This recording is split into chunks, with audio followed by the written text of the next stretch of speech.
দাবিতে বাংলাদেশের সকল ইসলামী দল আজ ঐক্যবদ্ধ হয়েছে।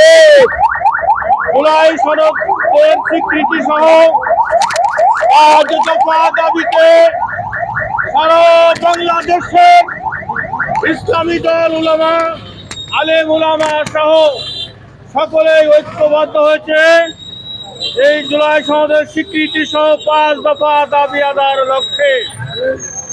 যারা জুলাইকে স্বীকার করে না, তাদের এই দেশে রাজনীতি করার কোনো অধিকার নেই। জুলাই সংগঠিত না হলে আমরা দেশে কথা বলতে পারতাম না, আমরা প্রকাশ্য মিছিল মিটিং করতে পারতাম না। অথচ আমাদের এক বন্ধুরা এই জুলাই সনদকে স্বীকৃতি দিতে চায় না। এই জন্য জুলাই সনদ স্বীকৃতি সহ 5 দফা দাবিতে দেশ আজ উত্তাল। পর্যায়ে কথা বলছেন